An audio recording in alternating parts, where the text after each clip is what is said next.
Hi, I'm Ryan with Wolfeboro Community Television, and with me is Rob and Megan.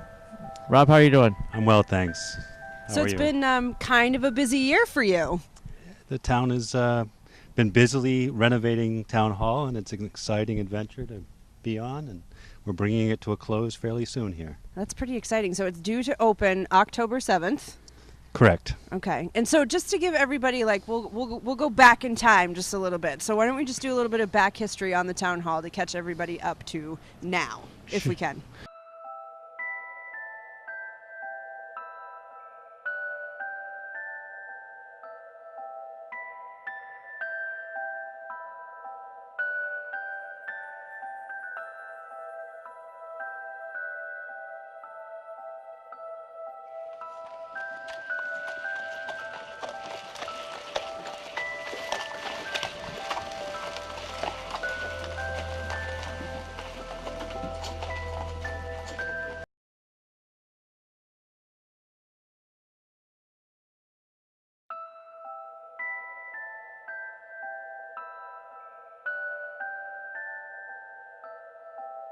For those who don't remember, the front of the building had 4 doors.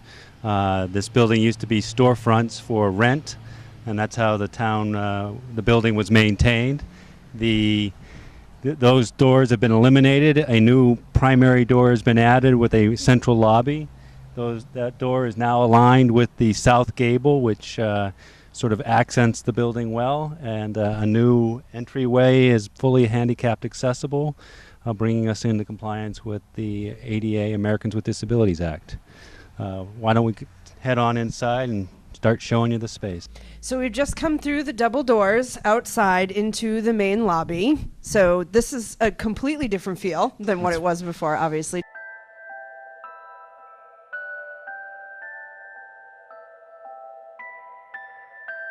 Do you want to talk a little bit more about the setup here?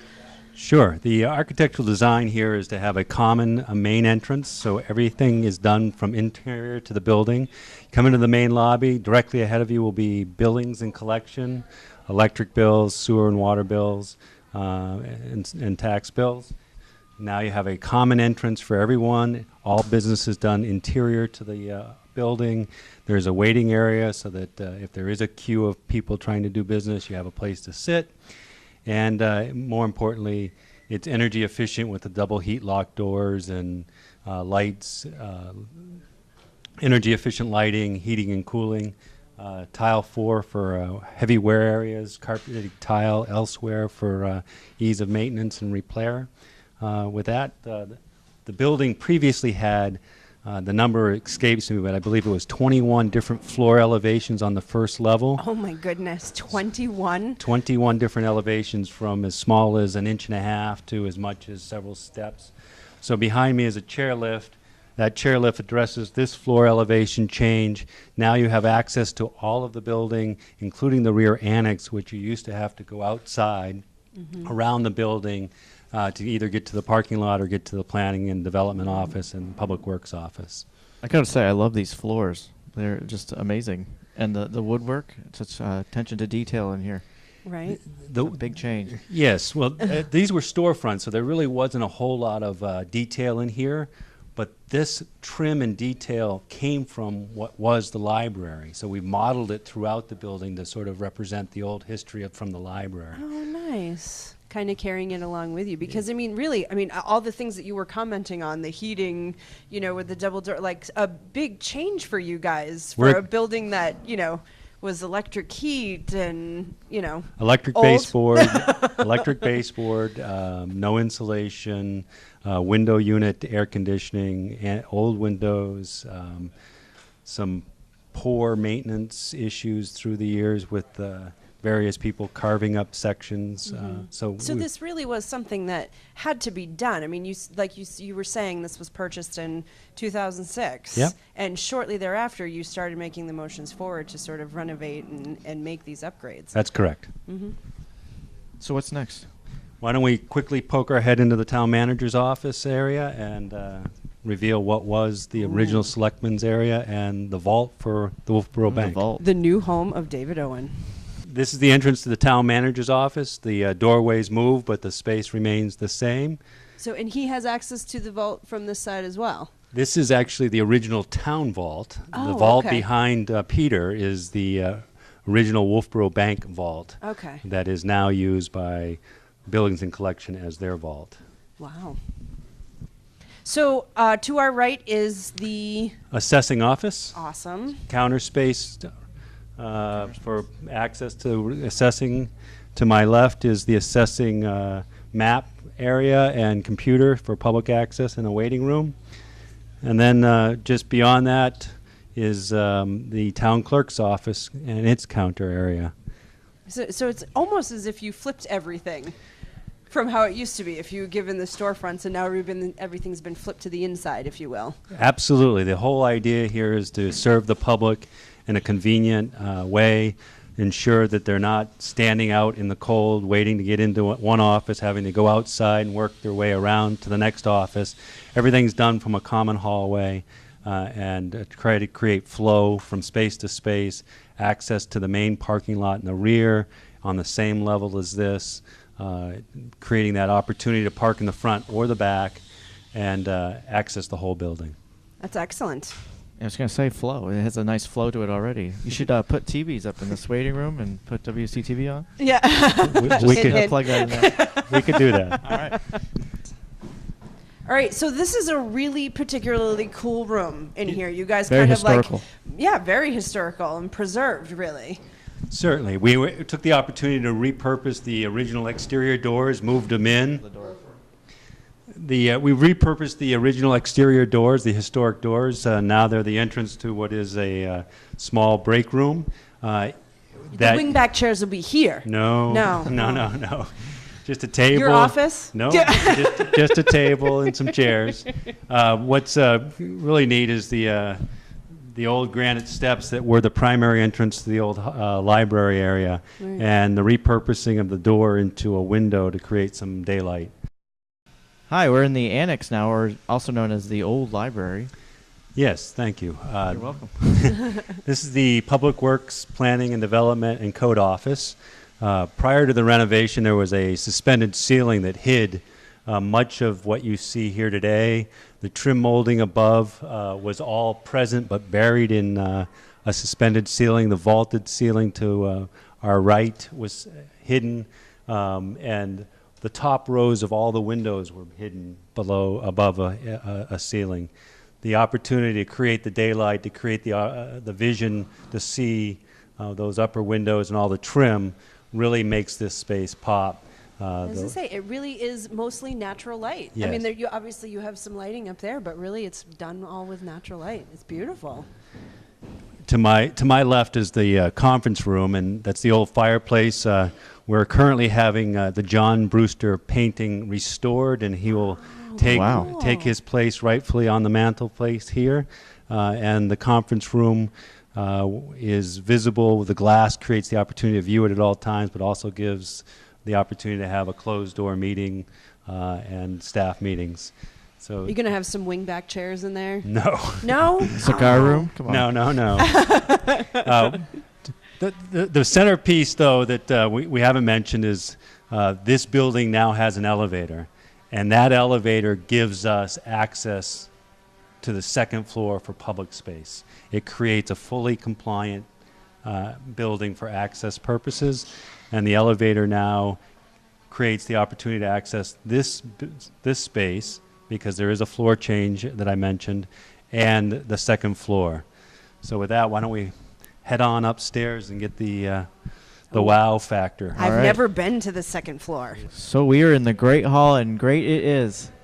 Pretty spectacular Oh, yeah. space. It's stunning, in my opinion. Have you guys sort of worked to just preserve what this was originally? You're talking to someone who's never been in this room before, so help me out. So this space was last used back in 1996, I think, by Ouch. the I was a Western kid. Wranglers, the square dancing group in Wolfeboro back in 1996. Wow. And then was closed because it did not meet fire code or life safety code issues. So it hasn't been used since 96. Previous to that, it was actually a movie theater. And what you may not be aware of is the stage area didn't exist. The arch, the proscenium arch, was restored. It was actually filled in to be the screen of the movie theater. Oh, okay. And above, the collar ties and trusses you see were actually not visible. There was a false ceiling attached to the bottom. So that entire arch was hidden for many, many years. It also hid those 2 windows, right? The 4 windows. The 4 windows. Two yeah, on there's each 2 on side. this side as well. Those gable ends, those gable windows were hidden, and the wooden vent covers that you see all the way up there, those are original, and those were also hidden in the False wall. false so, ceiling. So you really unearthed a lot of stuff in taking this project on. It's pretty spectacular. Yeah, it's amazing in here. And so the goal for this now will be, once it's finished? It'll be public meeting space, Board of Selectmen, Planning Board, Zoning Board of Adjustment, possibly town meeting, all of the functions that we now scatter throughout town to do. The other spaces, it can be used for nonprofit space. As you can see, things are still under construction here. It's what makes it fun. It can be used, as you probably read, the Winter's Farmers Market's been proposed to be held here. Oh, wow. Excellent. Other functions other things that are happening is actually the installation of a caterer's kitchen will be occurring in the next month. That caterer's kitchen is actually a donation from the Friends of Town Hall. And the chairs up here are another donation from the Friends of Town Hall. Mm-hmm. And the balcony restoration, which we should go up and check out in a moment, is another donation from the Friends of Town Hall. In this space are now public restrooms. The women's restroom is actually in the clock tower proper. The men's restroom is to the right, to the rear, to the right. And the entrance doors will be maintained behind me, and the main access off of Main Street for stairs will be behind me. So we made it up to the balcony. So we have like this spectacular view of the whole space here. And so you were saying like this is all, even a lot of this has been restored. Everything you see has been restored or upgraded. The balcony area has seats coming that is donated by the Friends of Town Hall. If you look, you'll see the lighting has been designed to sort of blend in to the arched, vaulted ceiling. You'll also notice, if you look carefully, the air conditioning vents have been put into the walls without being too obtrusive. The space is heated, it's air conditioned, it's modern, but it maintains the historic feel of the building. An ad that continues to maintain that historic feel is this rail that brings this area into compliance with building code, and it's done well and it maintains the feel. And you really have tried to preserve as much of what you could keep to just bring it back to life. I mean, there's a whole, right now it'll be moved and everything like that, but there's a whole stage full of pieces and parts of the old town hall. Yeah, the old Great Hall. All the parts that you see on the stage will be repurposed into parts that will be used to access the stairs to the stage and other components of this building. Nothing's going to go to waste. I see that we have new windows too. Absolutely. All the windows have been upgraded. They are energy efficient, double pane windows. It is exciting, the light that they let in, and the opportunity to have functioning windows, but that are airtight and will resist heat and cold. So through this whole process, we're going to get like personal here for just a second. Like, what would you say has been your absolute favorite piece in this whole project? The unveiling of this vaulted ceiling and the work that's been done up here is just stunning, in my opinion. Yeah. Also, the area that was the old library, the removal of that false ceiling, that suspended ceiling, and the revealing of the decorative detail work up in that area is again stunning, and I think a true opportunity to preserve this landmark. And take this asset and bring it forward and allow the community to enjoy it. Oh, Yeah, I this think is it's definitely- absolutely amazing. Thank you for your time, Rob, and taking us through the building. And I'm just saying, a couple of wingback chairs in that conference room would just be awesome. Yes. I'm going to keep pushing. We're here. We're here to do the work for the community. Not Okay. Okay. Well, I think agree, all I those agree. taxpayers will be very happy to see what you guys have done here and be very proud of what's here now, because it's very beautiful and you guys have done a great job. So please stay in touch with us so we can keep tabs on all of this. I welcome it, and once we're up and running, give an opportunity to see the layout in its active form. We have the opportunity to see the clock if you're interested. Oh, Oh, the very clock? interested. What? What, a last minute bonus? Let's All right, go. let's go see the clock.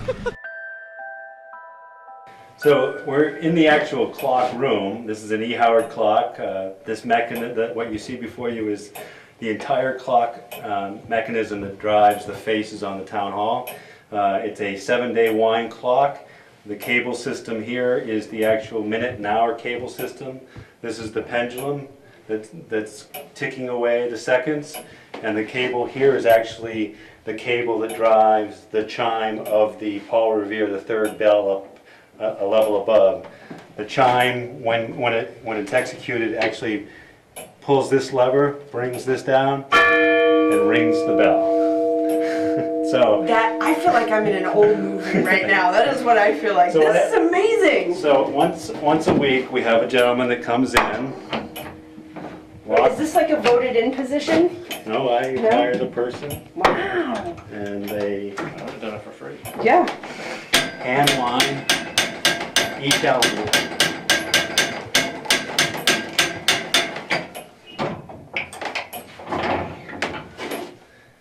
I literally feel like I just stepped in a time warp.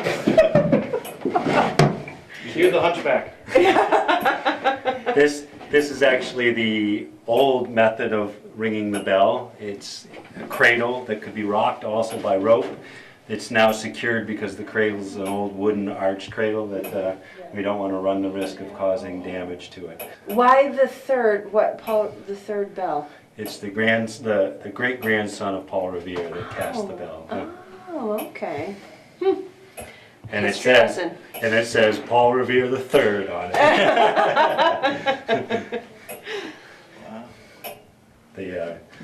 I am such The a nerd right operation, now. the operation of the clock face.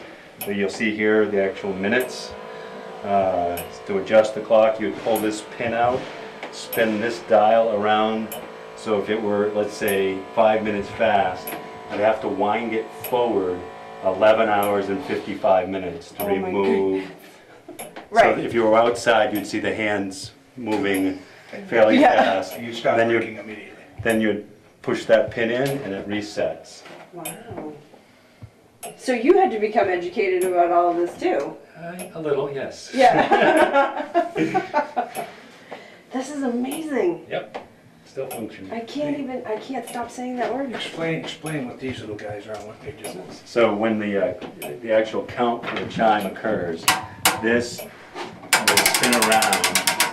This mechanism lifts up, unlocks. This actually is the count for how many chimes by the hour. You'll see it's going to chime, if you were to start here, the highest point is actually 1, then it drops to 2, then to 3, then to 4, then to 5, then to 6, and that's how it ticks off the number of strikes on the clock. And it's pretty interesting and complicated mechanism. Anything else? Yep.